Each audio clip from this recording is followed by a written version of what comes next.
روشنی تیرے چراغ ذہن کی، کربلا کی دھوپ پہ چٹکی ہے اب تک چاندنی، یہ علی پہ سر نہیں تیری انا کا تاج ہے، کربلا تیرے مزاج فکر کی معراج نعرہ حیدری، وہ جبر جیسی تمنا وجود تھی شوکت، وہ جبر جیسی تمنا وجود تھی شوکت، اسے عدم کے گڑے میں اتار ڈالا تھا، حسین لائے تھے لشکر فقط پہل کے لیے، حسین لائے تھے لشکر فقط پہل کے لیے، یزیدیت کو تو اصغر نے مارا۔ لا حول ولا قوة إلا بالله العلي العظيم. أعوذ بالله السميع العليم من الشيطان اللعين الرجيم. بسم الله الرحمن الرحيم. الحمد لله رب العالمين، والصلاة والسلام على سيد الأنبياء والمرسلين سيدنا ومولانا بالقاسم محمد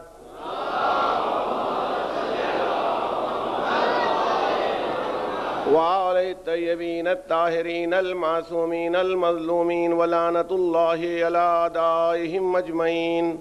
استغفر الله الذي لا إله إلا هو الحي القيوم الرحمن الرحيم ذو الجلال والإكرام، واسأله أن يتوب علي توبة عبد ذليل خاضع فقير بائس مسكين مستكين مستجير، لا يملك لنفسه نفعا ولا ضرا ولا موتا ولا حياة ولا نشورا. أما بعد، فقد قال الله تبارك وتعالى في كتابه المجيد والفرقان الحميد وقوله الحق: لقد أرسلنا رسلنا بالبينات وأنزلنا معهم الكتاب والميزان ليقوم الناس بالقسط. صلوات.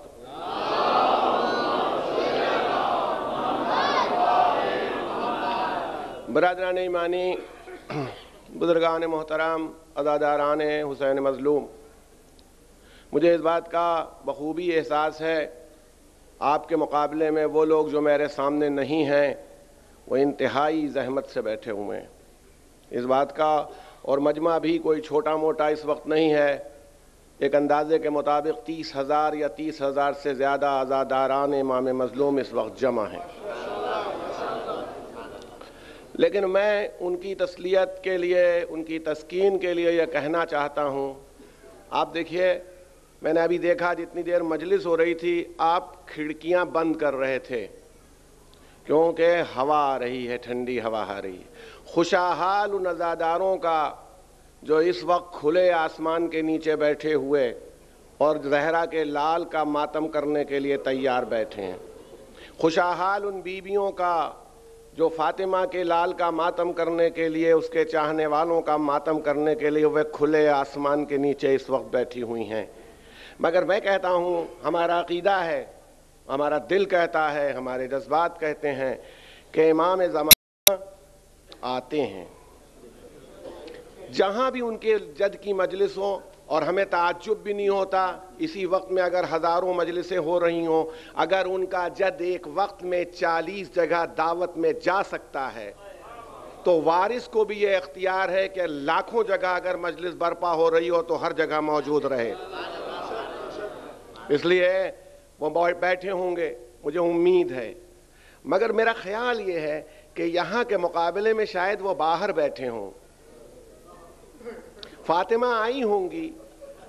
کیوں؟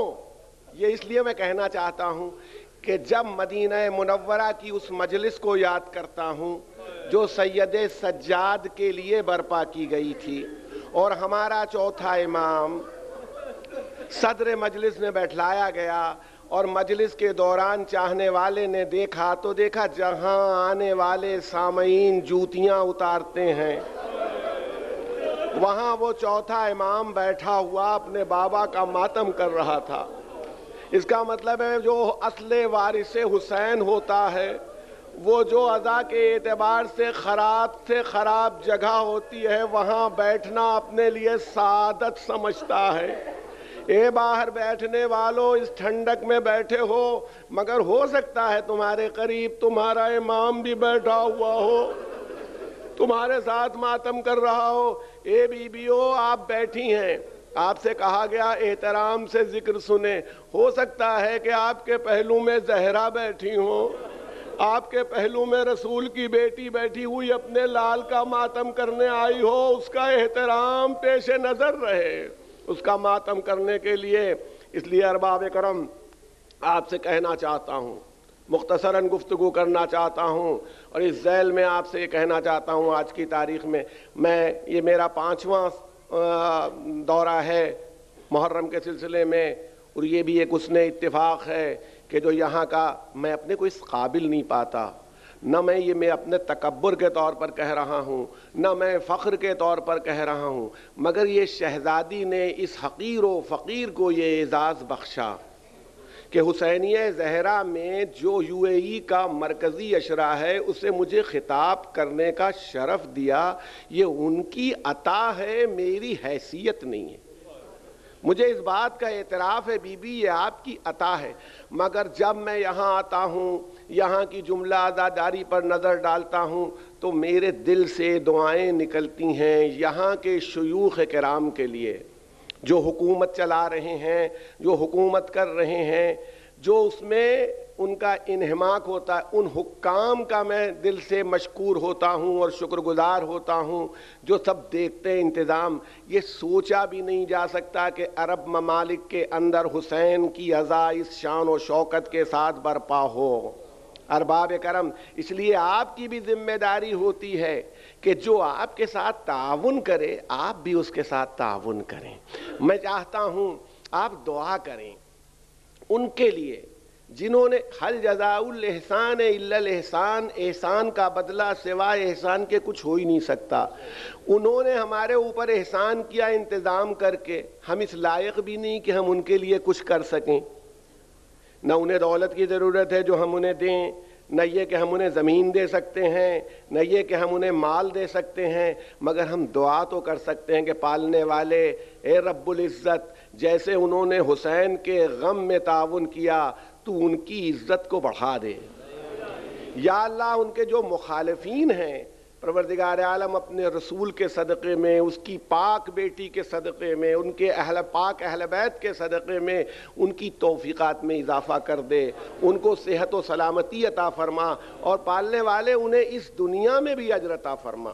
ان حکام کو، ان شیوخ کو جن کی حکومت ہے، اور عقبہ میں بھی اس کا بدلہ عطا فرما دے۔ ان کے دشمن ذلیل و رسوا رہیں کہ ان کے خلاف کچھ نہ کر سکیں، وہ سکون سے رہیں، اور پالنے والے ان کو مزید توفیقات دے کہ زہرا کے لال کے ماتم کے اندر اور کمک دے سکیں۔ میں آپ کی خدمت میں دوسری دعا اس موقع پر، اس لیے کہ شاید درمیان میں وقت نہ ملے، میں کرنا چاہتا ہوں، اس لیے کہ اس سے بہتر موقع نہیں ہے۔ ہزاروں، میں کہتا ہوں 30,000 ماتمدار اس وقت جمع ہیں، کسی کی تو دعا سب کی مستجاب ہوگی۔ اتنا رو چکے، آنسو بہا چکے، ایک آنسو کی قیمت اگر معرفت کے ساتھ آ جائے، اگر معرفت حسین کے ساتھ اگر ایک آنسو بہہ جائے، تو آپ اندازہ کریں کہ وہ تمام گناہوں کے دفتر کو ختم کر سکتا ہے۔ میں یہ نہیں کہتا کہ عمل کی قیمت ختم ہو جاتی ہے، مگر یہی آنسو تو اتنا پاکیزہ بنا دیتا ہے کردار کو کہ انسان عمل کرنے لگتا ہے۔ یہی مجلس ہوتی ہے بے نمازی کو نمازی بنا دیتی ہے، جو روزہ نہیں رکھتا اسے روزے کی طرف توفیق دے دیتی ہے، جسے حج کی طرف توفیق نہیں اسے توفیق دلا دیتی ہے۔ حسین، یاد رکھیے گا، حسین نے کربلا میں قربانی دے کر کے دفتر عمل کو بند نہیں کیا، بلکہ راہ ہدایت اور صراط مستقیم اتنی واضح کر دی، اتنی روشن کر دی کہ اب جانے والے کو کسی شک اور گمراہی کا سوال نہیں، صراط مستقیم پر چلتا چلا جائے۔ وہ اس طرح نہیں آئے تھے جیسے عیسائیوں کا عقیدہ جناب مسیح کے لیے ہے، حالانکہ عیسیٰ بھی اس لیے نہیں آئے تھے کہ جناب عیسیٰ نے سولی پر چڑھ کر کے سب کے گناہ اپنے سر لے لیے۔ عیسائیوں کا عقیدہ ہے بس عیسائی ہو جاؤ نجات پکی ہے۔ حسین ابن علی کوئی اس طرح کا پیمانہ لے کے نہیں آئے تھے کہ وہ سب کو بے عملی کی معاذ اللہ دعوت دیں، بلکہ وہ اپنے نانا کے دین کو بچانے آئے تھے، اپنے نانا کے دین کو زندہ کرنے آئے تھے، اپنے نانا کی امت کی اصلاح کی خاطر آئے تھے۔ اس لیے آپ جو دین لے کے آئے وہ اتنا محکم کر دیا آپ نے عصر عاشور سن 61 ہجری کے بعد سے کہ اب مسلمان اگر چاہے تو توحید بھی واضح ہے، عدل بھی واضح ہے، نبوت بھی واضح ہے، امامت بھی واضح ہے، قیامت بھی واضح، ہر چیز اتنی واضح ہے کہ بس قدم اٹھا دے اور سیدھا کوثر پر پہنچ جائے۔ صلوات بھیجے محمد و آل محمد۔ تھوڑی دیر آپ کی خدمت میں نے اپنے موضوع کے اعتبار سے، بنیاد اسلام کے اعتبار سے بات کی تھی، تو بس بات جو رہ گئی، جو بہت ضروری بات ہے وہ کہنا چاہتا ہوں دعا کے ذیل میں کہ اس مقام پر ہم سب جمع ہوئے ہیں اور دعا کرنے کے لیے اور حسین کو وسیلہ بنانے کے لیے جمع ہوئے ہیں، اور یہ ایک ایسا وسیلہ ہے جو رد نہیں ہو سکتا، اور حسین تو اکیلا وسیلہ نہیں ہے، حسین کے پاس تو جتنے شہید ہیں ہر شہید ایک وسیلہ ہے، کسی کو بنا لیں۔ حسین کے پاس اتنے اسیر ہیں، ہر اسیر وسیلہ ہے، کسی ایک کو وسیلہ، حر کو وسیلہ بنا لیں، جون کو وسیلہ بنا لیں، زہیر کو وسیلہ بنا لیں، حبیب کو وسیلہ بنا لیں، سب کو وسیلہ بنا لیں کہ پالنے والے یہ 30,000 سے زیادہ ماتمدار یہاں موجود ہیں، اور تیری بے کس بندے کا ماتم کرنے کے لیے ساری دنیا میں اتنے افراد ہر جگہ موجود ہیں۔ یا اللہ سب کی جان و مال و عزت و آبرو کی حفاظت کرنا۔ معبود سب کی آجی نہیں ہمیشہ، پروردگارہ وہ لوگ جو اسلام کا لبادہ اوڑھے ہوئے ہیں، جو اپنے کو مسلمان کہتے ہیں اور بے عقل ہیں، پالنے والے یا تو انہیں عقل دے دے، نہیں تو انہیں فنا کر دے، اس قابل ہی نہ رہ جائیں۔ یہ اصلاً خارجی ہیں، یہ مسلمان ہی نہیں ہیں جو مسلمانوں کو مارتے ہیں۔ مسلمان تو وہ ہوتا ہے جس کے لیے اللہ کے رسول نے ارشاد فرمایا جس کی زبان سے اور جس کے ہاتھ سے سارے بندے محفوظ رہیں وہ مسلمان ہوتا ہے۔ جس کے ہاتھوں سے مسلمان محفوظ نہ ہو وہ کیسا مسلمان ہے؟ پالنے والے اگر یہ بے عقل ہیں، مجنون ہیں، تو انہیں صحت دے دے، صاحب عقل بنا دے، اور اگر اس قابل نہیں ہے تو قوموں کو فنا کر دیتا ہے۔ تو نے عاد کی قوم کو فنا کر دیا، سمود کی قوم کو فنا کر دیا، تو کیا اس جرگے کو جو دین رسول سے خارج ہو گیا ہے تیرے لیے فنا کرنا کوئی مشکل کام نہیں؟ پالنے والے اس حسینیہ زہرا کی تو دیکھ رہا ہے، اگر ہمارے پاس وہ فراہم ہوتی تمام سہولتیں تو یہ عزادار اور ماتمدار اتنی زحمتوں سے نہ بیٹھے ہوتے۔ معبود ایسا انتظام کر دے کہ سال آئندہ یہ سکون سے بیٹھ کر کے اس غریب و بے کس کا ماتم کریں۔ پالنے والے تجھ سے ہم اس بارگاہ میں دعا کر رہے ہیں، اور یہاں کی دعا مستجاب ہے، اس لیے کہ یہ محض اگر یہ حسینیہ ہوتا تو بھی محترم ہوتا، محض حسینیہ ہوتا جہاں ذکر حسین ہوتا ہے تو بھی محترم ہوتا ہے، مگر یہ زہرا کا حسینیہ ہے، اور فاطمہ زہرا سے زیادہ حسین کا پرسہ لینے کا اور حسین کا ماتم کرنے کا کسی کو حق نہیں ہے۔ اس لیے یہ بہترین جگہ ہے، اس جگہ پر ہم تجھے زہرا کا واسطہ دیتے ہیں، اور فاطمہ زہرا کو بھی ہاتھ جوڑ کر کے میں واسطہ دینا چاہتا ہوں۔ بی بی آپ کے دروازے پر تو ایک سائل بھی آئے تو واپس نہیں جاتا، اگر یتیم آئے تو واپس نہ کیا، مسکین آئے تو واپس نہ کیا، اسیر آئے تو آپ نے واپس نہیں کیا، یہاں تو 30,000 سائل کھڑے ہیں، 30,000 سائل آپ سے جگہ کا مطالبہ کر رہے ہیں۔ اے وہ کنیز، اس ذات کی کنیز جو عالمین کا رب ہے، تیرے لیے کوئی کمی نہیں ہے، تیرا تو بس اشارہ ہو جاتا ہے، تو فیصلہ کرتی ہے، کہتی ہے کہ جنت سے کپڑے آئیں گے تو رضوان جنت لے کے آتا ہے۔ تجھے تو دعا کی بھی ضرورت نہیں، تو اگر اپنے عطا کے لیے ہاتھ بڑھا دے تو قدرت اعلان کر رہی وما تشاؤون الا ان یشاء اللہ، اے اہل بیت تم کچھ نہیں چاہتے سوا اس کے کہ جو ہم چاہتے ہیں۔ بی بی اس حسینیہ کی جو کمی ہے جگہ کی اسے پورا فرما دیجئے۔ بی بی ہم یہ دعا کرتے ہیں کہ یہ پورا محرم امن و سکون کے ساتھ یہاں بھی گزر جائے، یہاں بھی کوئی زحمت نہ آئے، نہ حکومت سے ہمیں کوئی قوانین کی کسی طرح سے پامال ہوں، نہ مومنین میں آپس میں کوئی اختلاف ہو، نہ یہاں کے شہریوں سے، اور ہم اپیل کرتے ہیں تمام ماتمداروں سے کہ تمہیں عباس کا واسطہ ہے کہ تم اپنے جذبات کو قابو میں رکھ کے ماتم کرو۔ ایسا ماتم کرو کہ لوگ کہیں حسینی کسی سے لڑتے نہیں ہیں، وہ تو غم منانے کے لیے آتے ہیں، وہ تو ماتم کرنے کے لیے آتے ہیں۔ اس لیے ہم دعا کرتے ہیں کہ یہ محرم بھی بسکون یہاں بھی گزرے اور ساری دنیا میں گزرے، اور جتنے ماتمدار تشریف لائے ہیں ان کی مختلف حاجتیں ہوں گی، اے بی بی سب کی حاجتیں پوری ہو جائیں، سب صحت و سلامتی کے ساتھ سال آئندہ اسی طرح سے ماتم کریں۔ بی بی ہم خصوصی دعا کرتے ہیں، آپ کے اسی حسینیہ زہرا میں کم از کم 350 والنٹیئرز ہیں جو روز انتظام کرتے ہیں، جو اس ٹھنڈک میں دوڑتے رہتے ہیں، جنہیں مجلس سننے کا بھی موقع نہیں ملتا، جن کے دل میں یہ کسک رہ جاتی ہے کہ ہم اپنے آقا کا ماتم نہیں کر سکے۔ دوسرے ماتمداروں کے لیے بی بی ان کو صحت عطا فرما دیجئے، انہیں سلامتی سے رکھیے، ان کے جو اعزاء مر چکے ہیں ان کی بخشش کا سامان فراہم کر دیجئے، انہیں صحت و سلامتی کے ساتھ آئندہ سال آئندہ اور انہماک سے اس خدمت کے انجام دینے کا موقع فراہم کر دیجئے۔ شہزادی جو بانیان حسینیہ زہرا تھے، اگر وہ موجود ہیں تو ان کی توفیقات میں اضافہ ہو، اگر وہ اٹھ گئے ہیں جو منتظمین ہیں، جو اس وقت موجود ہیں، جو اراکین ہیں، سب کی تمام حاجات پوری ہو جائیں، ان کے درجات بلند ہو جائیں، ان کے عمل کو قبولیت کی سند عطا ہو جائے، اور وہ دنیا میں بھی زیارت حسین سے مشرف ہوں اور آخرت میں بھی شفاعت حسین ان کو حاصل ہو جائے۔ بس ارباب کرم، بہت دیر آپ کو زحمت دینا مقصود نہ تھی، ایک بات یہ کہنا ہے کہ بنیاد اسلام عدل ہے۔ ہر رسول جو آتا ہے، لقد ارسلنا، بھیجا قدرت کہتی ہے یقیناً بے شک ہم نے بھیجا اپنے رسولوں کو۔ کاہے سے بھیجا؟ لقد ارسلنا رسولنا بالبینات، ان کے ساتھ معجزے کیے تاکہ ہمارے رسولوں کو پہچان لو کون ہیں، اور ان کے ساتھ ہم نے بھیجی کتاب، اور کتاب کیسی؟ قانون حیات دیا ان کو، کوڈ آف لائف دیا، جس اگر قانون حیات آیا تو اس کا مطلب ہے عمل کرنے کے لیے آیا، خاک لگانے کے لیے نہیں۔ کتاب بھیجی جائے، کتاب کو چومنے سے آدمی عالم نہیں بنتا ہے، کتاب کو پڑھنے سے آدمی عالم بنتا ہے۔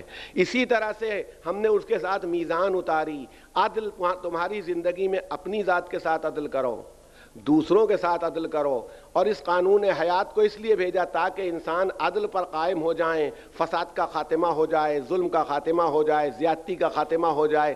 تو کیا اکیلے اللہ کے رسول حضرت محمد مصطفیٰ کو اس لیے بھیجا؟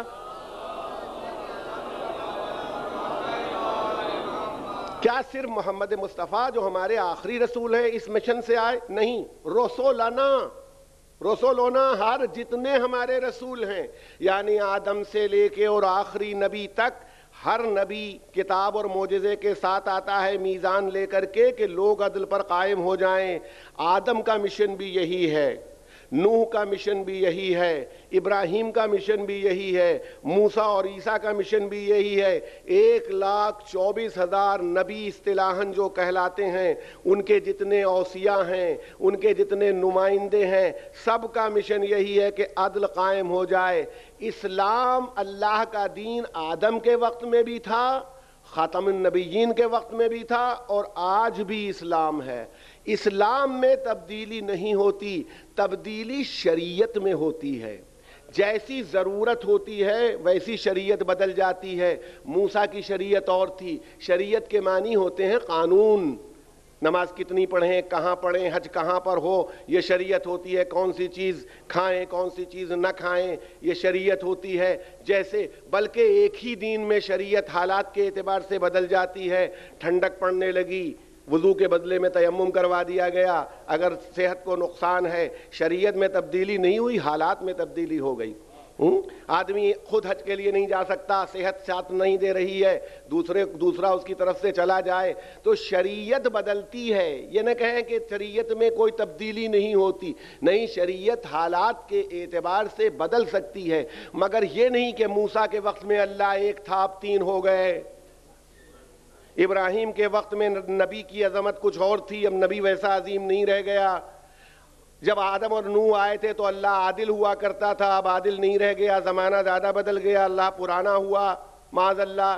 یہ سوچنا پہلے امامت کی ضرورت تھی، اب امامت کی ضرورت نہیں ہے، قیامت پہلے والوں کے لیے آئے گی، آخر والوں کے لیے نہیں آئے گی، یعنی اسلام کی فکر بدلتی نہیں ہے۔ اسی لیے، اور دیکھیں یاد رکھیے گا، میں نے آپ سے کہا تھا کہ عدل پر قائم ہو جائیں۔ عدل پر کیسے قائم ہو؟ تھوڑی دیر آپ میرا ساتھ دیں گے اس خشک موضوع پر تو میں ایک نتیجہ آپ کے سامنے نکال کے پیش کروں گا واقعہ کربلا سے. امام حسین کی عظمت دیکھیے. سب ماتمدار ہیں, سب لوگ حسین کا ماتم کرتے ہیں. میں یہ کہوں گا کہ ہم میں سے اکثر حسین کی سے محبت کرتے ہیں, حسین کو چاہتے ہیں, مگر حسین کو جانتے نہیں ہیں. حسین کو جاننا یہ نہیں ہے کہ وہ جناب فاطمہ کے بیٹے ہیں, حضرت علی کے فرزند ہیں, حضرت علی کے بیٹے ہیں, رسول اللہ صلی اللہ علیہ وسلم کے نواسے ہیں, جناب خدیجہ آپ کی نانی تھیں. یہ امام حسین کا تعارف ہے, مگر یہ ذات کا تعارف ہے. امام حسین ایک فکر کا نام ہے, ایک فکر کا نام ہے. اس فکر سے تو تعارف ہونا چاہیے. سمجھایا جاتا ہے یہ نہیں کہ وہ تیسرے امام تھے, خالی یہاں پر بات ختم ہو جاتی ہے, یاد کرا دیا گیا. یہ تو بچوں کو معرفت کرائی جاتی ہے. حسین تو اس سمندر کا نام ہے جس کی معرفت کرنے میں زندگی ختم ہو جاتی ہے اور سمجھ میں نہیں آتا. صاحبان نظر بیٹھے ہوئے ہیں. اس لیے کہنا چاہتا ہوں کہ ہر نبی اسلام لے کے آتا ہے, اسلام کو لاتا ہے. شریعت میں تبدیلی ہو سکتی ہوگی, اور اسلام لاتا کیوں ہے, قانون شریعت لاتا کیوں ہے؟ عدل کو قائم کرے. تو اللہ کے رسول کس لیے آئے؟ اسی لیے آئے. اللہ کے رسول نے آ کے کیا کہا؟ قولوا لا الہ الا اللہ تفلحوا. اس لیے دیکھیں میں آپ کو بتاؤں مجبوری کیا ہے. جب کوئی اتحاد دنیا میں بنایا جاتا ہے تو دنیا کے جتنے پیمانے اور میٹرز ہیں ان سے ہونے والا ہر اتحاد اختلاف کا سبب بن جاتا ہے. مان لیجئے پنجابی زبان کے افراد نے ایک گروپ بنایا اتحادی کہ پنجابی جاننے والوں کا گروہ, جتنی دوسری زبانیں تھیں سب سے اختلاف شروع ہو گیا. اردو بولنے والوں نے بنایا, اردو کے علاوہ جتنی زبانیں تھیں ان سے اختلاف ہو گیا. ایک خاندان کے بزرگوں نے کہ ہمارے والد یہ, ہمارے پردادا یہ تھے, ہم سب ان کی نسل ہیں. جیسے ہی یہ لوگ متحد ہوئے دوسرے کے نسل کے افراد نے کہا ہم الگ. ایک جگہ کے لوگ متحد ہو گئے, ہم سب پاکستانی. جیسے ہی آپ نے کہا ہم پاکستانی, جو پاکستانی نہیں وہ اس اتحاد کے خلاف. ہم ہندوستانی, جو ہندوستانی نہیں وہ اس اتحاد کے خلاف.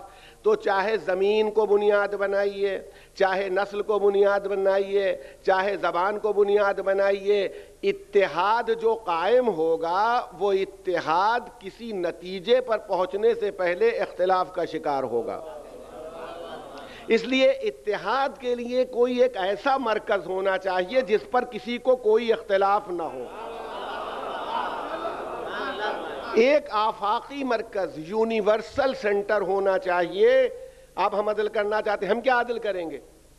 مان لیجئے زبان کا جھگڑا شروع ہو گیا, ہم اردو والے ہم لگ گئے اردو کے پیچھے. آپ دیکھتے ہی ہوں گے حکومتوں میں جو منسٹرز ہوتے ہیں جس طرف کے ہوئے ترقی کے سارے کام ادھر ہونے لگے. وزیر بنائے گئے سب کے لیے. وزیر, ہم تو اپنے ملک میں دیکھتے رہتے ہیں, وزیر اعظم اپنی کانسٹیچوئنسی کو پتہ نہیں کیا سمجھتے ہیں, اس کو جنت بنا دینا چاہتے ہیں. وزیر اعظم ہندوستان کے دیکھ رہے ہیں اپنی کانسٹیچوئنسی, یہ عدل کرے گا؟ اس لیے کہ اس کے دماغ میں کیا اگلا الیکشن لڑنا ہے, یہیں آؤں گا, یہ لوگ خوش رہیں, ساری دنیا کو تو میں نپٹ لوں گا. قدرت نے کہا ہم جن کو اپنا مظہر بنا کے بھیجیں گے کسی الیکشن کا پابندی نہیں کریں گے. تمہارے چشم و ابرو کو دیکھنے کے لیے میں اپنے نمائندوں کو نہیں چھوڑوں گا, وہ میرے چشم و ابرو دیکھیں. جس کو نمائندہ بناؤں گا تمہیں اسے دیکھنا ہوگا, وہ تمہیں نہیں دیکھے گا. صلوات بھیجیں محمد و آل محمد.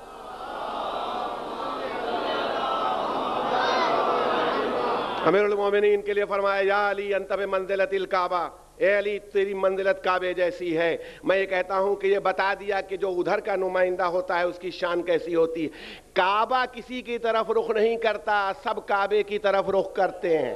کعبہ کسی کا طواف نہیں کرتا, سب کعبے کا طواف کرتے ہیں.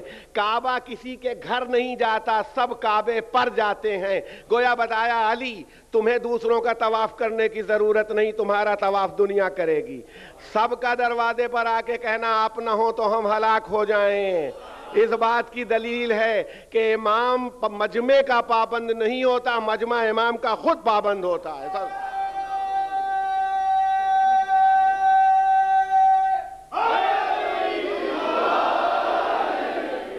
تو اس لیے ایک یونیورسل سینٹر ہونا چاہیے جسٹس کے لیے, یونیورسل سینٹر. وہ یونیورسل سینٹر کیا بنائیں؟ ایسا بنائیں کوئی اختلاف نہ ہو جائے.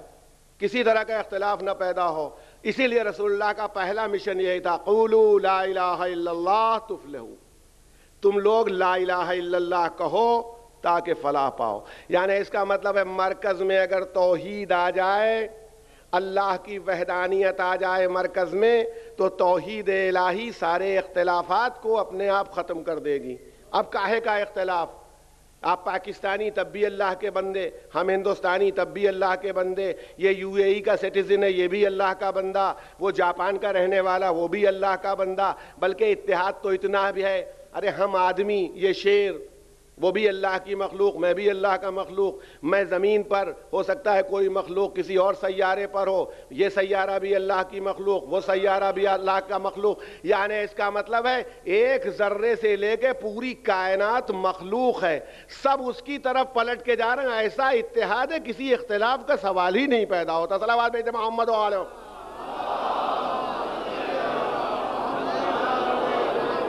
اسی لیے جب وہ اتحاد بنایا تو مساوات پیدا ہو گئی. باقی سارے اتحاد مساوات نہیں پیدا کرتے. آپ اپنے ملک میں بھی دیکھ لیجئے گا، ہمیں آپ کا تجربہ زیادہ نہیں، ہمیں تو اپنے یہاں تجربہ ہے نا. کبھی زبان کے جھگڑے شروع ہوتے ہیں، کبھی نسلی جھگڑے شروع ہو جاتے ہیں، کبھی مذہب کے جھگڑے شروع ہو جاتے ہیں. اتحاد نہیں ہونے پاتا کیونکہ جو اتحاد قائم کرنے والے ہیں ان کے پاس مرکز نہیں ہوتا. اسلام کے پاس مرکز تھا. اس لیے ساری دنیا، ہمارے یہاں ہندوستان میں ہمارا جو کانسٹیٹیوشن ہے، اس کانسٹیٹیوشن میں آرٹیکل 14 میں یہ پوری لکھی ہوئی ہے، there is equality before the law and equal protection of the law. یہ کتاب میں لکھا ہوا سنہرا سا لفظ ہے، نہ ایکویلٹی بیفور دا لا ہے نہ ایکول پروٹیکشن آف دا لا ہے. میں دیکھتا رہتا ہوں کہ کتنی ایکویلٹی، مگر اللہ کے رسول نے اسی قولوا لا الہ الا اللہ تفلحوا سے اس بلندی پر پہنچا دیا. فضہ کو فاطمہ کے حوالے کیا. حبشی کنیز ہے، سیاہ فام ہے، عرب نہیں ہے. عربی اپنے مقابلے میں آج بھی کسی کو کچھ نہیں سمجھتے. میں انتہائی معذرت کے ساتھ کہنا چاہتا ہوں کہ ان کے اعتبار سے سب اجمی ہیں، سب گونگے ہیں، بولنا انہی کو آتا ہے. رسول کے وقت میں بھی یہی خیال تھا. عرب غیر عرب کو برابر نہیں سمجھتے تھے، مگر فضہ کو حوالے کیا فاطمہ کے. اے بھی بیٹی دیکھ، یہ تیرے گھر آئی ہے، ایک دن گھر کا کام تو کرے گی، ایک دن گھر کا کام یہ کرے گی. میں کہتا ہوں کنیز ہے، سیاہ فام ہے، اس کے بعد اجمی ہے. اتنی خرابیوں کے بعد ادھر یہ سیدت نساء العالمین ہے، رسول اللہ کی بیٹی ہیں، عرب ہیں. فضائل کا ایک دفتر ہے جو ان کے ساتھ لگا ہوا ہے. مگر جس وقت حقوق بانٹے جانے لگے، جو حق گھر میں فاطمہ کا ہے وہی حق گھر میں فضہ کا ہے. کوئی دنیا کا اسم، کوئی مذہب اگر جواب لا کے برابری کا عملاً دکھا دے تو میں شیعت چھوڑنے کو تیار ہوں. صلوات بھیجتے محمد و آل محمد.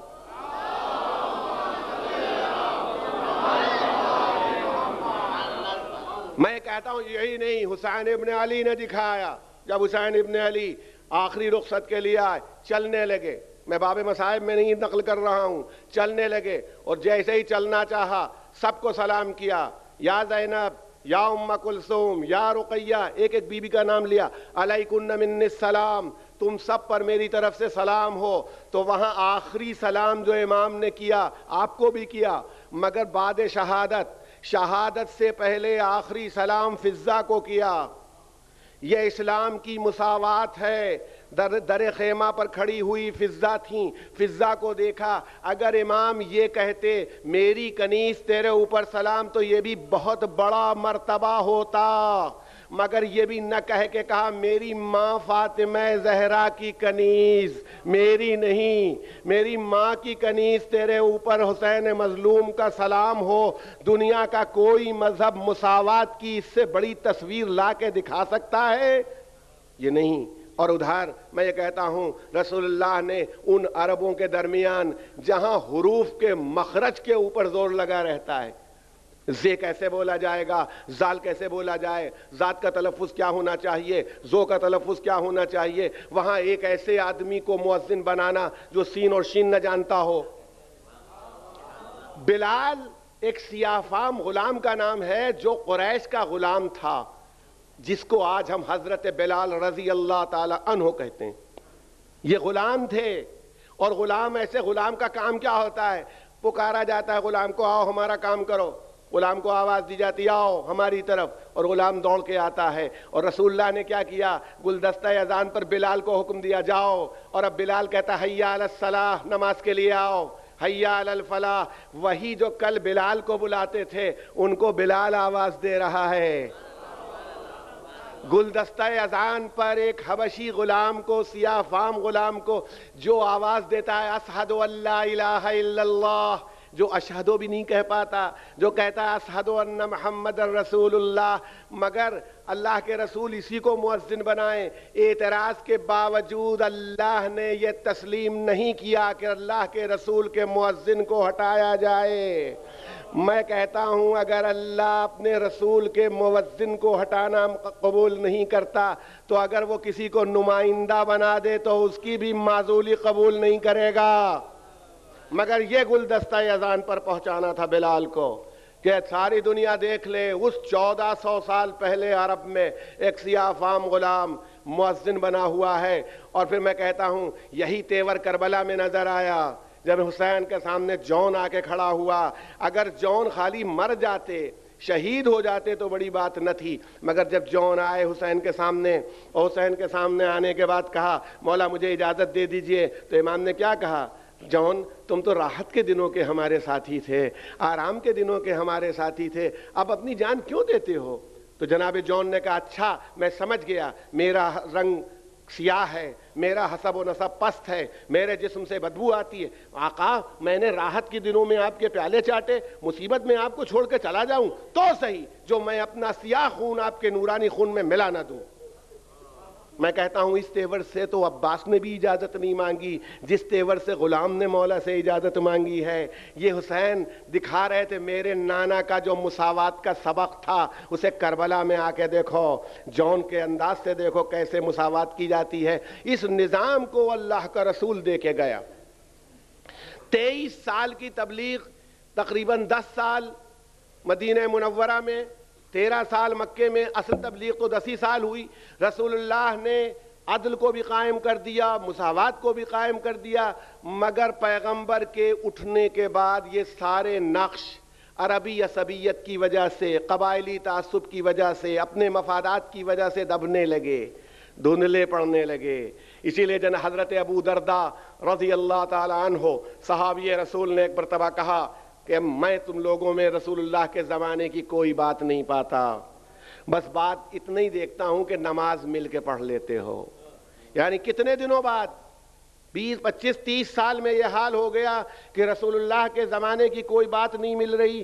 حضرت ابو درداء کہتے، آپ کو معلوم ہے میں مثالن دے رہا ہوں ورنہ ہزاروں میں واقعات پیش کر سکتا ہوں تاریخ کے دامن سے، لیکن جتنی دامن وقت میں گنجائش ہے میں آپ سے کہنا چاہتا ہوں. غور کیجئے، حضرت ابو ایوب انصاری رضی اللہ تعالیٰ عنہ جہاں پیغمبر نے قیام فرمایا، جن کا مرتبہ ہے جب ہجرت کے بعد گئے ہیں تو حضرت ابو ایوب کے مکان میں آپ نے قیام فرمایا. یہ فرما دیا تھا میرا اونٹ جہاں بیٹھ جائے، حضور کی اونٹنی جو تھی وہ چل رہی تھی، کہا جہاں بیٹھ جائے میرا ناقہ، وہ اونٹنی وہیں بیٹھی جہاں حضرت ایوب کا مکان تھا، وہیں آپ نے قیام فرمایا ہجرت کے بعد. ان کا یہ مقام ہے. حضرت ابو ایوب انصاری شام گئے اور شام جانے کے بعد دیکھا جتنے ٹوائلٹس تھے وہ سب قبلہ رخ بنے ہوئے تھے، اور وہ جاتے تھے کہ لا حول ولا قوت. حضور ہمارے ہاں ہندوستان کے ہندو راجگیر میسنس جو مستری ہوتے ہیں وہ بھی کبھی قبلے کی طرف نہیں بناتے. یعنی اتنا ان کو بھی شعور ہے کہ بیت الخلاء کا کس طرف ڈائریکشن ہونا چاہیے. یہ ابھی رسول اللہ کو زیادہ زمانہ نہیں گزرا.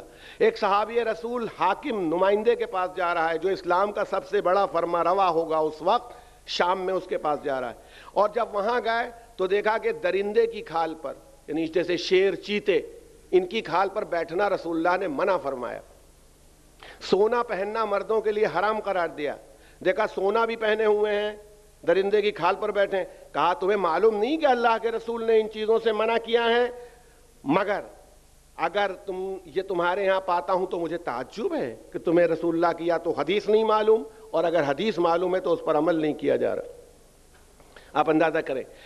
اس کا حرف نقطہ آخر یہ ہے کہ یزید جیسا شخص اس جگہ پر بیٹھ گیا. یہ ایک حکومت نہیں ہے. آپ آج کے دور میں دیکھتے ہیں ہر ملک میں نہ جانے کس طرح کے حاکم بیٹھے ہوئے ہیں.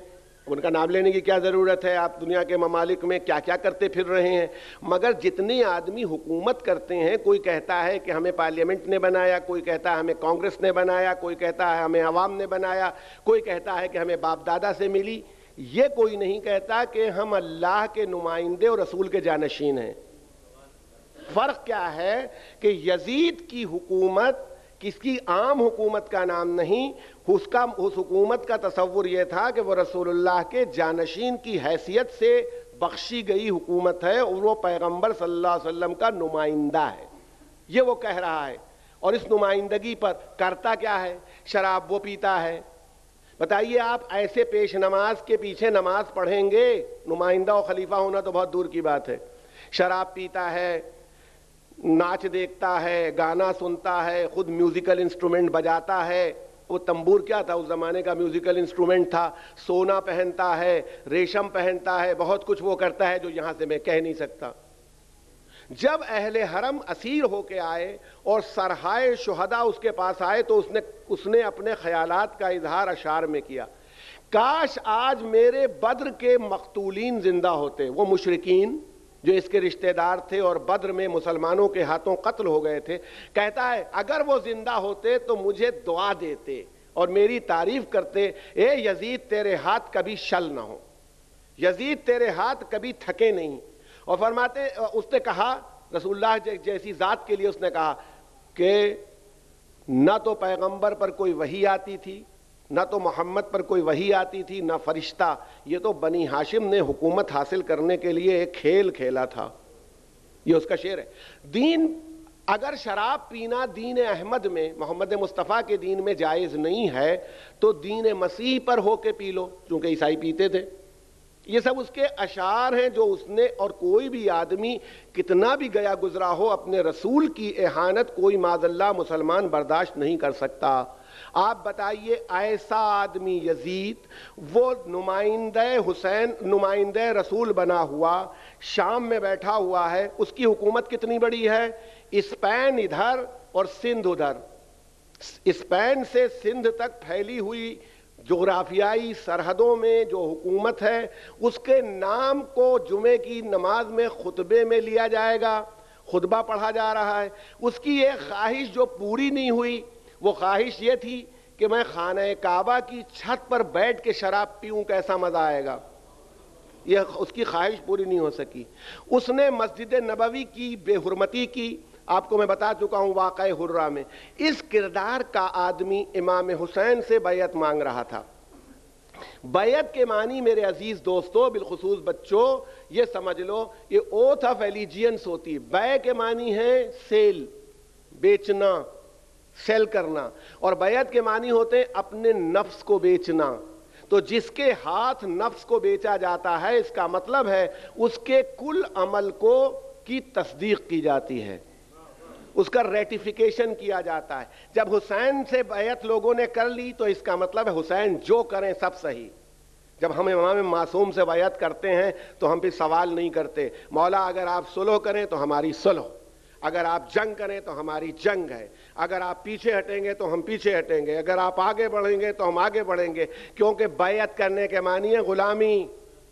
وہ ہے آقا، ہم ہیں غلام. اسی لیے اسلام غیر معصوم کی بیعت کا مطالبہ نہیں کرتا، اس لیے کہ غیر معصوم پتہ نہیں کیا کرے. معصوم کی بیعت میں فائدہ یہ ہے کہ غلطی کبھی نہیں کرے گا. ارباب کرم، وہ حسین سے بیعت مانگ رہا تھا. اب آپ بتائیے، حسین اگر یزید کی بیعت کر لیں تو گویا وہ شراب پیے تو حسین کہیں صحیح، وہ جوا کھیلے تو حسین کہیں صحیح، وہ رقص و سرود میں لگا رہے تو حسین کہیں صحیح. اور یہ حسین کا صحیح کہنا نہیں تھا، اتنا وہ بھی جانتا تھا. آپ بتائیے، بنی ہاشم میں حسین ابن علی اکیلے تھے؟ پورا خاندان تھا. اس نے دوسروں سے بیعت کیوں نہیں مانگی؟ عبداللہ ابن جعفر سے کیوں نہیں مانگی؟ عباس ابن علی سے کیوں نہیں مانگی؟ عبداللہ ابن عباس سے بیعت کیوں نہیں مانگی؟ حسین ابن علی ہی سے بیعت کیوں مانگی؟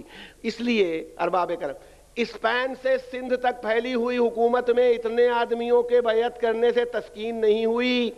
جو حسین ابن علی سے بیعت مانگنے کی ضرورت تھی وہ اس لیے مانگ رہا تھا کہ حسین اگر بیعت کر لیں گے تو اس کا مطلب ہے کہ رسول اللہ کے نمائندے نے بیعت کی، اور جب رسول کے نمائندے نے کی تو میری حقانیت اور میرا جانشین رسول ہونا مستحکم ہو جائے گا۔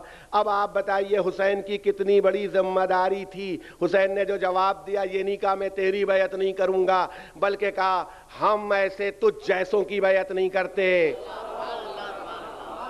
ہم ایسے تجھ جیسوں کی بیعت نہیں کرتے۔ گویا ایک قلم سے لکھ دیا کہ اگر آدم نے ابلیس کی بیعت کی ہوتی تو میں کرتا، اگر موسیٰ نے فرعون کی بیعت کر لی ہوتی تو میں تیری بیعت کر لیتا، اگر خاتم النبیین نے ابو جہل کی اور ابو سفیان کی بیعت کی ہوتی تو میں کر لیتا۔ کوئی بتاتے چلے جا رہے ابراہیم نے نمرود کی بیعت کی ہوتی تو میں کرتا۔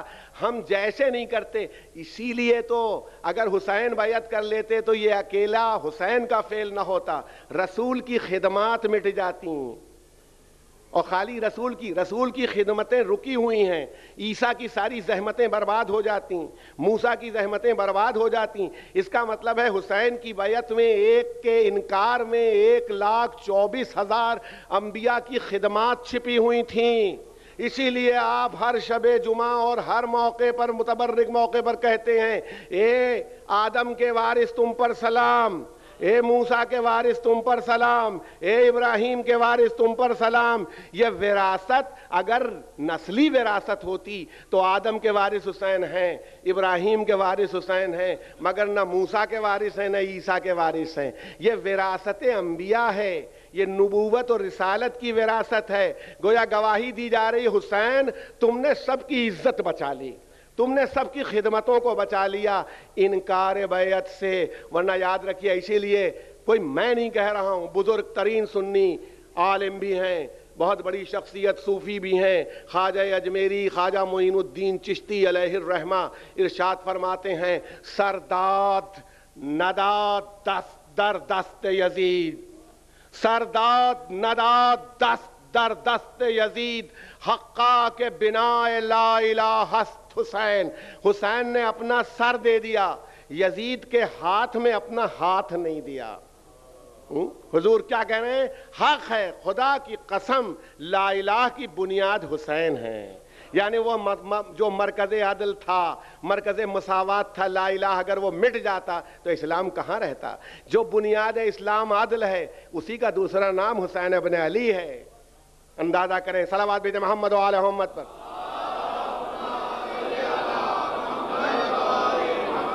اسی لیے کسی شاعر نے کہا ہے نہ اذانیں نہ نمازیں نہ اقامت ہوتی، نہ یہ قرآن نہ محمد کی شریعت ہوتی، سینچتے گر نہ لہو سے چمنے دین کو حسین، ہر طرف دہر میں باطل کی حکومت ہوتی۔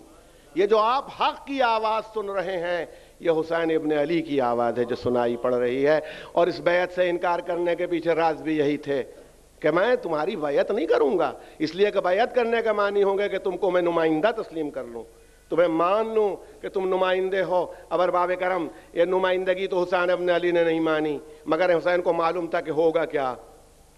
اسپین سے لگی ہوئی حکومت اور سندھ سے جڑی ہوئی حکومت، کتنی بڑی حکومت، کتنے ممالک آ گئے اس وقت کے، کتنا بڑا لشکر یزید لے کے آیا۔ حسین ابن علی کو اپنی نظر سے معلوم تھا، سب کو ہتھیار بھی نہیں دے پایا، کوئی تھولیوں میں پتھر بھی لیے ہوئے تھا حسین سے لڑنے کے لیے، اتنی بڑی حکومت سب کو ہتھیار نہیں دے پائی۔ اچھا 72 آدمیوں کو یا 100 آدمیوں کو قتل کرنے کے لیے کتنوں کی ضرورت ہوتی ہے؟ ویسے ہی جیسے ابراہیم کو جلانے کے لیے بہت زیادہ لکڑی کی ضرورت نہ تھی، مگر ڈرانے کے لیے اب تو بیعت کر لو، تو ویسے ہی اتنا بڑا لشکر دیکھ کر کے اگر حسین جھک جائیں، حسین بیعت کر لیں تو ہمارا کام ہو جائے گا۔ حسین نے طے کیا کہ اگر میں مادیت کا مقابلہ مادیت سے کروں گا، میٹیریلزم کا مقابلہ میٹیریلزم سے کروں گا، تو اگر جیت بھی جاؤں گا، جیتنے کے بعد بھی یہ انقلاب سلطنت کا انقلاب ہوگا، اس انقلاب سے کوئی فائدہ نہیں ہوگا، اس لیے کہ مادیت سے مادیت کو آپ قتل کر سکتے ہیں، ذہنیت کو نہیں قتل کر سکتے۔ حسین یزید کو نہیں مارنا چاہتے تھے، یزید کی فکر کو مارنا چاہتے تھے، اس لیے کہ دیکھ رہے تھے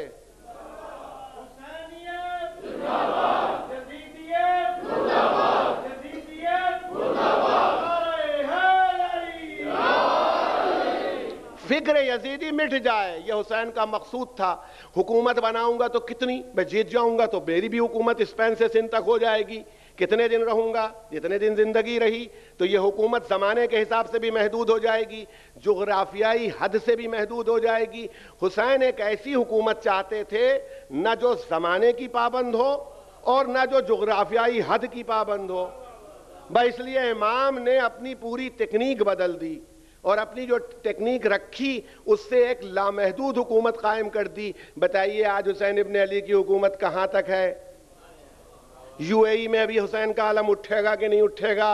اتنے دنوں سے حسین کا ماتم ہو رہا ہے۔ ارے یہ تو مسلم ملک ہے، اس میں رسول اللہ کا نواسہ ہے، جو حاکم ہے وہ بھی رسول اللہ کا امتی ہے، جو شیوخ ہیں وہ بھی رسول اللہ کے امتی ہیں، ان کو بھی حسین سے اتنی ہی عقیدت ہے جتنی آپ کو ہے۔ یہاں علم کا اٹھ جانا اور ماتم مجلس کا ہو جانا کیا تعجب ہے؟ ذرا ہندوستان میں آ کے دیکھو، ہندوستان میں بھی حسین کا علم اٹھایا جائے گا اور ویسی شان سے چلے گا۔ جو لوگ دہلی کے رہنے والے ہیں وہ میری بات کی گواہی دیں گے، ہندوستان میں کوئی ایسا جلوس نہیں ہے جو پریزیڈنٹ ہاؤس کے سامنے سے نکلتا ہو، کوئی جلوس پریزیڈنٹ ہاؤس کے سامنے سے نہیں نکل سکتا، نہ سیاسی نہ مذہبی۔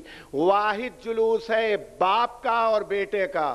21 رمضان کا جلوس بھی صدر کے مکان کے سامنے سے جاتا ہے اور عاشورہ محرم کا جلوس بھی ہندوستان کے صدر کے سامنے سے جاتا ہوا اعلان کرتا ہے حکومت تمہاری ہوگی مگر حکومت تمہاری ہمارے سائے میں ہو سکتی ہے، ہمارے خلاف کسی کی حکومت نہیں رہ سکتی۔ علم اٹھایا جائے گا، جہاں جہاں علم نکالا جائے گا حسین کی حکومت کا اعلان کرے گا۔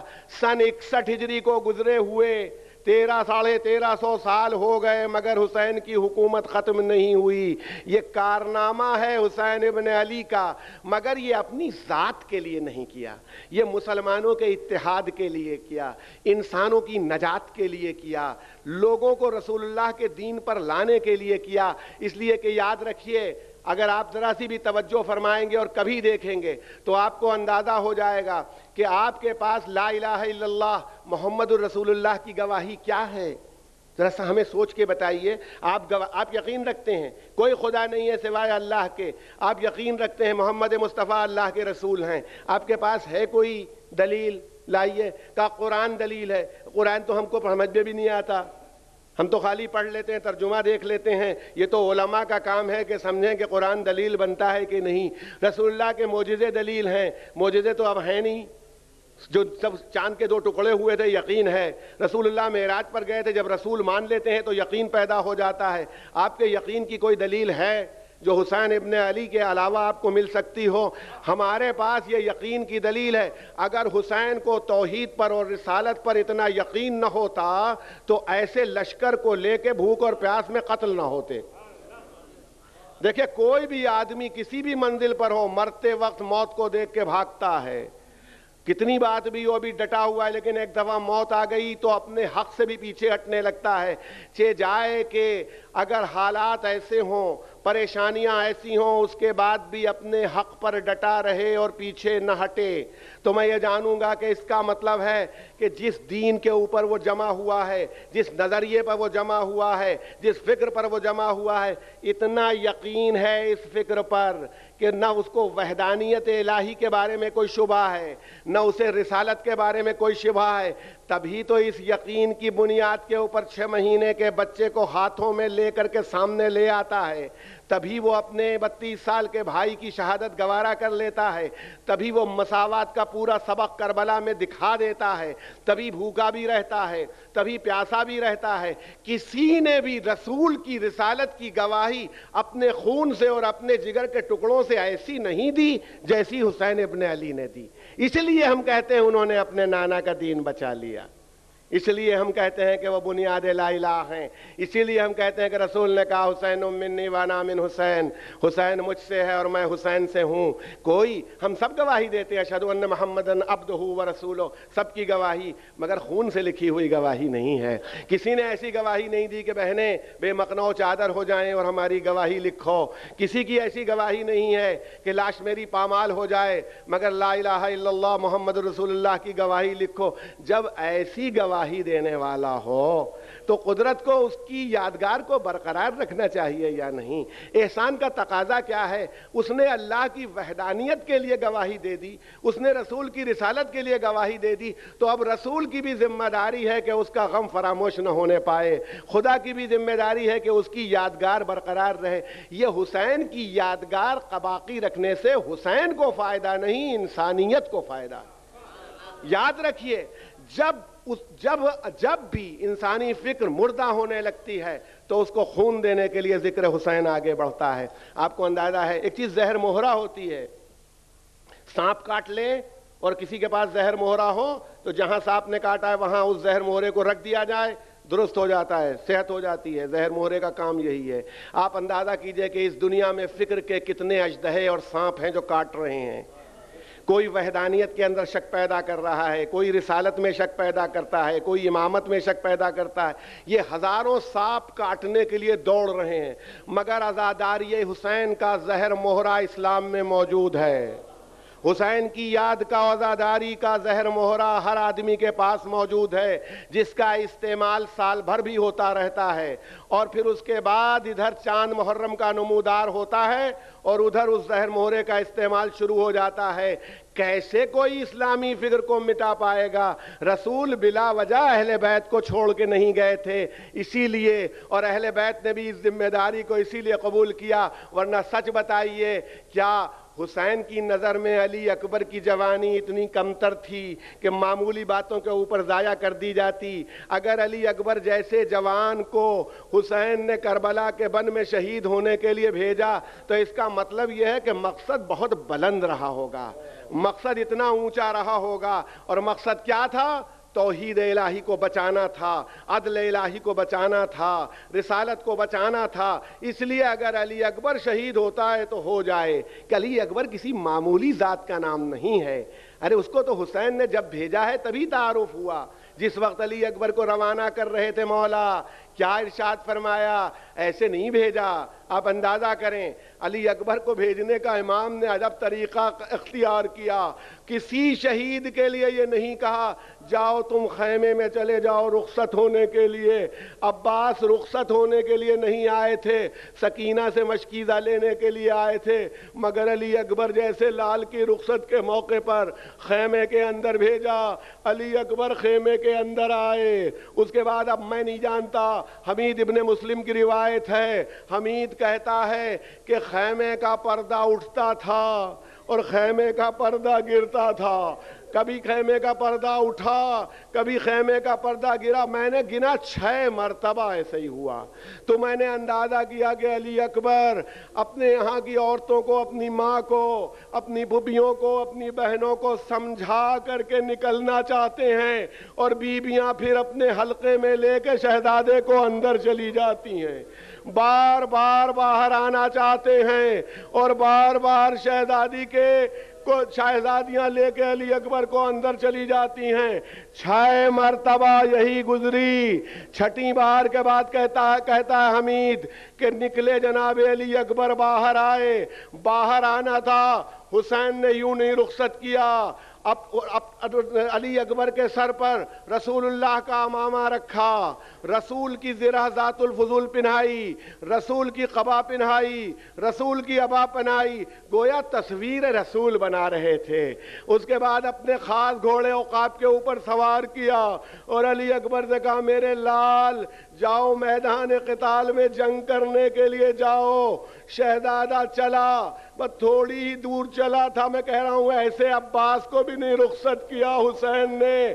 جانے سے پہلے اپنے ہاتھ ننگے سر تھے، امامہ ہاتھوں میں تھا، اور آواز دے رہے تھے پالنے والے تو گواہ رہے کہ میں اب اس قوم جفاکار کی طرف اس کو بھیج رہا ہوں جو صورت میں اور سیرت میں تیرے رسول سے سب سے زیادہ مشابہ تھا، اور جب میں تیرے رسول کی زیارت کا مشتاق ہوتا تھا تو اپنے اس لال کے چہرے پر نظر کرتا تھا۔ تیری بارگاہ میں یہ قربانی پیش کر رہا ہوں۔ علی اکبر جوش شہادت میں چوک شہادت میں شجاعت کے جوش میں تیزی سے آگے بڑھے اور بڑھتے ہوئے گھوڑے پر جا رہے تھے، مگر ایک بار احساس ہوا کوئی بےتابانہ پیچھے دوڑ رہا ہے۔ کوئی، میں کہتا ہوں، ایسے کسی شہید کو نہیں رخصت کیا، کوئی بےتابانہ پیچھے دوڑ رہا ہے۔ بس ایک مرتبہ علی اکبر نے پیچھے پلٹ کے دیکھا، 57 سال کا بوڑھا باپ کمر پکڑے ہوئے گھوڑے، عقاب جیسے گھوڑے کے پیچھے جوان بیٹے کو رخصت کرنے کے لیے دوڑتا ہوا چلا آ رہا ہے۔ ارے کیوں نہ ہوتا، علی اکبر حسین کی قربانی تھے، حسین اپنی قربانی کے پیچھے دوڑ رہے تھے۔ ایک مرتبہ شہزادہ رکا، بابا سے پلٹ کے پوچھ رہا ہے، بابا دھوپ بہت ہے، گرمی بہت ہے، تمازت آفتاب ہے، آپ پیاسے ہیں، آپ نے رخصت کر دیا، اب مجھے میرے پیچھے دوڑنے کی کیا وجہ ہے؟ امام فرماتے، میرے لال جا رہے ہو، جب تک سامنا رہے مڑ مڑ کے دیکھتے رہنا۔ ارے ایک باپ بیٹے کو دیکھ رہا ہے یا ایک امام زیارت رسول کر رہا ہے، یہ کون جانے۔ علی اکبر نے یہی کیا، مگر میدان قتال میں آنے کے بعد اب جو تلوار کھینچی اور جنگ شروع کی اور رجز پڑھنا شروع کیا تو دشمن کو اندازہ ہوا کہ یہ 3 دن کا بھوکا اور پیاسا اگر ایسی جنگ کر سکتا ہے۔ کبھی یمین کی طرف حملہ کرتے تھے، کبھی یسار کی طرف حملہ کرتے تھے۔ آخر میں ایک نامی گرامی پہلوان نکل آیا۔ امام ایک بلندی کے اوپر، بلندی پر کھڑے ہوئے، چشم امامت سے، چشم بصیرت سے جہاد علی اکبر دیکھ رہے ہیں۔ ایک مرتبہ چہرے کا رنگ بدلا، امام کے چہرے کا رنگ متغیر ہوا۔ در خیمہ پر جو ماں کھڑی امام کے چہرے کو دیکھ رہی تھی، لیلا نے ایک مرتبہ امام کا چہرہ دیکھا۔ بیویوں، تم میری مجلس سن رہی ہو نا؟ تمہارے جوان سلامت رہے، تمہارے بیٹے سلامت رہے۔ کیا تمہارا بیٹا علی اکبر جیسا ہے؟ مگر نظروں سے دیر تک اوجھل ہوتا ہے تو تڑپ جاتی ہو، مگر ذرا دیکھو لیلا کی استقامت، لیلا کا صبر۔ ایک مرتبہ جناب لیلا نے امام سے پوچھا، مولا میرے بچے کی خیر ہے؟ مولا میرا بچہ محفوظ ہے؟ بھئی سنت ہے۔ امام نے فرمایا، لیلا تمہارا بچہ محفوظ ہے، مگر اس کے مقابلے میں ایک نامی و گرامی پہلوان آ گیا ہے لڑنے کے لیے، اور میں جانتا ہوں وہ سیر و سیراب ہے، میرا بچہ بھوکا اور پیاسا ہے۔ میں نہیں چاہتا کہ انفرادی جنگ میں میرا بیٹا کسی سے مغلوب ہو جائے۔ جاؤ خیمے میں واپس جاؤ۔ میرے جد، میرے نانا رسول اللہ کی حدیث ہے کہ ماں کی دعا بیٹے کے حق میں قبول ہوتی ہے۔ اے جانے والو، اگر مائیں سلامت ہیں، زندہ ہیں تو خدمت کرو۔ رسول اللہ کہتے ہیں تمہاری ماں کی دعا تمہارے حق میں قبول ہو جائے گی، ان کی خدمت کرو۔ ساری ماؤں کے لیے کہا ہے، ماں کی دعا قبول ہوتی ہے۔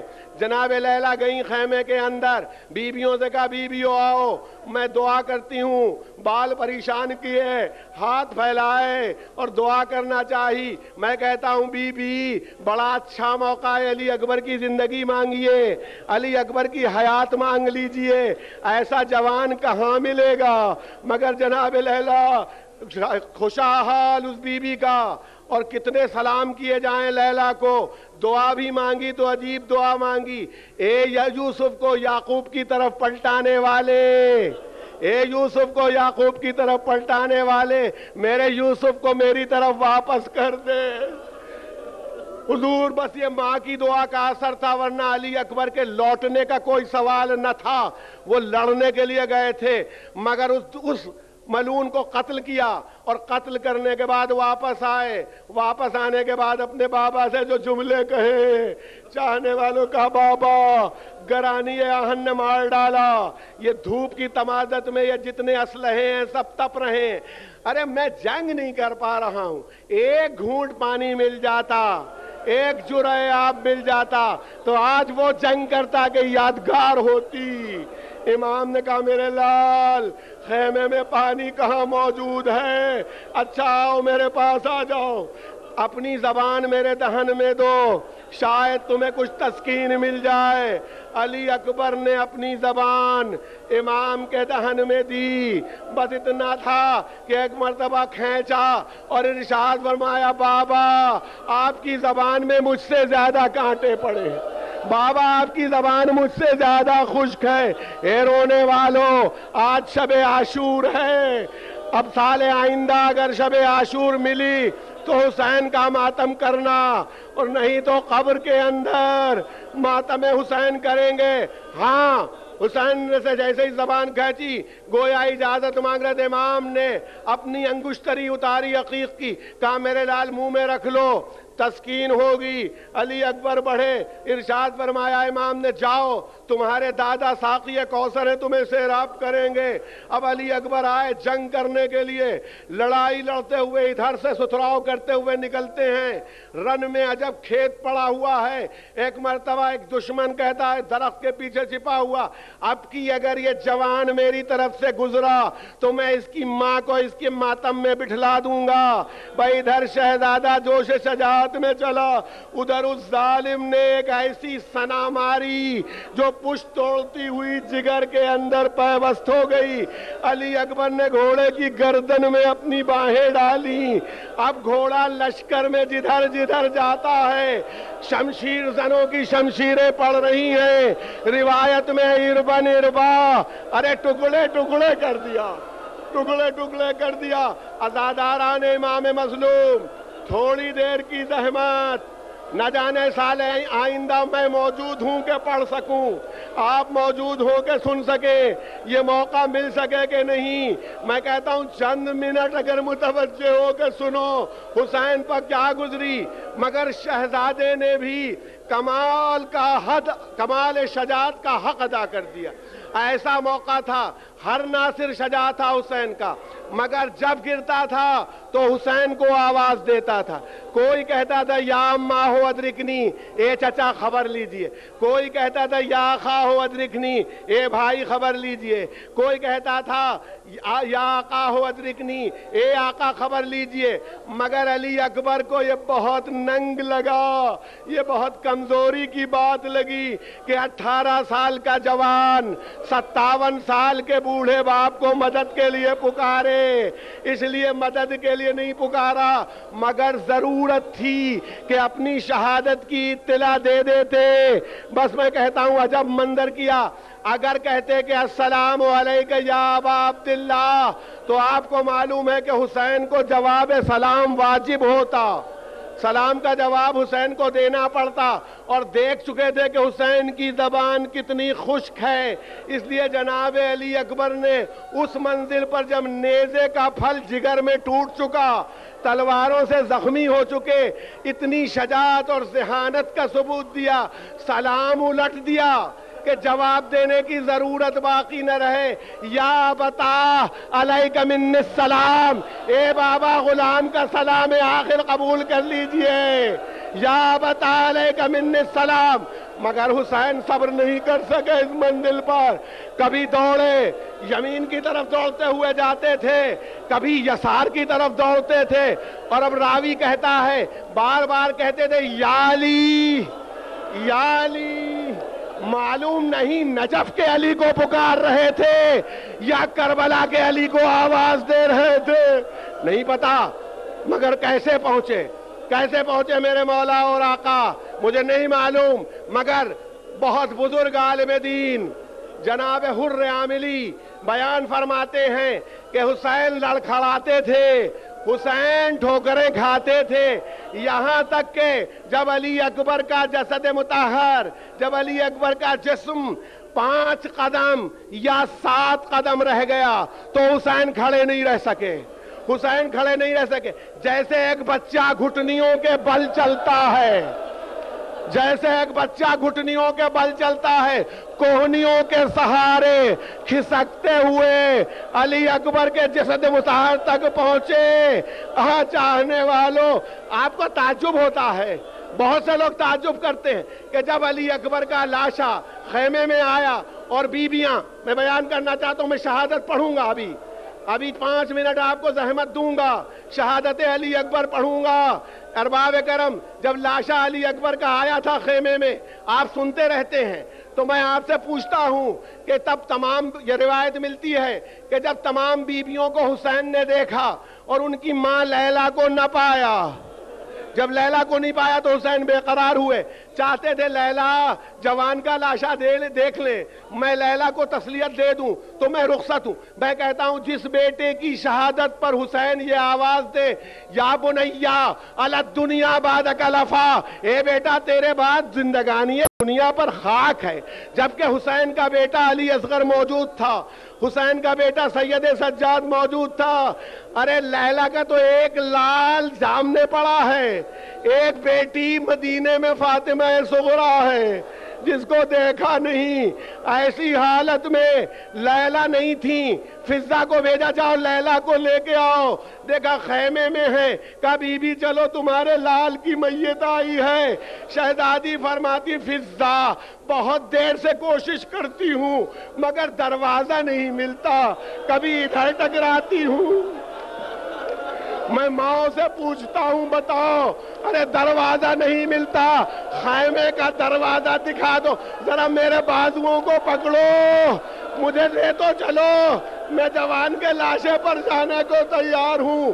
اے عزاداران امام مظلوم، خدا تمہیں کسی غم میں نہ رلائے سوائے غم حسین کے، خدا تمہارے والدین کی بخشش فرمائے، خدا تمہارے مرحومین کی بخشش فرمائے، خدا تمہیں صحت و سلامتی دے، خدا تمہاری حاجتوں کو پورا کر دے، خدا تمہارے ان آنسوؤں کو قبول کر لے، خدا تمہیں جنت میں حسین کے ساتھ رکھے، تمہیں حسین کی شفاعت نصیب کرے۔ ذرا اپنے مولا کو جوان بیٹے کے لاشے پر دیکھو تو، جوان کے قریب بیٹھے تھے، اے میرے لال علی اکبر۔ علی اکبر نے آواز دی، آقا آقا صدمہ نہ کیجئے، ارے آپ آ گئے، یہ میرے دادا علی مرتضیٰ کھڑے ہیں، یہ میری دادی فاطمہ زہرا کھڑی ہیں، یہ حسن مجتبیٰ ہیں، آپ یہ رسول اللہ ہیں، آپ کے آنے سے پنجتن مکمل ہو گئے۔ اے بابا آپ بالکل صدمہ نہ کیجئے، میرے دادا علی مرتضیٰ ہاتھوں میں 2 کوثر کے جام لیے ہیں اور کہتے ہیں علی اکبر ایک تیرے لیے اور ایک میرے پیاسے حسین کے لیے ہے، وہ میرے پاس آیا ہی چاہتا ہے۔ میں کہتا ہوں بھائی ادھر، حسین فرماتے ہیں، بس ایک مرتبہ فرمایا میرے لال کوئی خواہش ہے، جوان بیٹا دنیا سے جا رہا ہے، کوئی آرزو ہے، میں تو اس لائق تو نہیں ہوں مگر تمہاری آرزو پوری کروں۔ بیٹا کہتا بابا میرے سینے میں جو برچھی کا پل ٹوٹ گیا ہے بڑی اذیت دے رہا ہے، اگر آپ نکال سکے بھائی سننا تھا۔ امام نے گھٹنوں کو موڑا، آستینوں کو چڑھایا۔ میں کہتا ہوں شجاعت کے باب میں خیبر کا دروازہ اکھاڑ دینا بھی کمال کی بات ہے، مگر علی اکبر کے سینے سے برچھی کا پھل نکالنا، آستینیں الٹ دی، امام نے گھٹنوں کو موڑا، برچھی کا پھل ہاتھ میں لیا، جوان کے سینے سے برچھی کا پھل نکالنا چاہتے تھے، جگر باہر آ گیا۔ علی اکبر نے اپنی جان امام پر نثار کر دی، امام نے تحت الحنک باندھی، کمر کو مضبوطی سے کسا، اس لیے کہ اہل حرم انتظار کر رہے تھے، مضبوطی سے کمر باندھ لی۔ کمر باندھنے کے بعد علی اکبر کا لاشا اٹھایا۔ میں کہتا ہوں مولا حر کو منع کر رہے تھے کہ جوان کا لاشا نہ اٹھاؤ، اب کیسے لاشا اٹھایا؟ ارے میں کہتا ہوں کہ 18 سال کے جوان کا لاشا حسین لے کے چلے، مگر ایسا ہی تھا، چند قدم چلتے تھے لاشا رکھ دیتے تھے، تھوڑی دور چلتے تھے لاشا رکھ دیتے تھے، یہاں تک کہ خیمہ قریب آنے لگا۔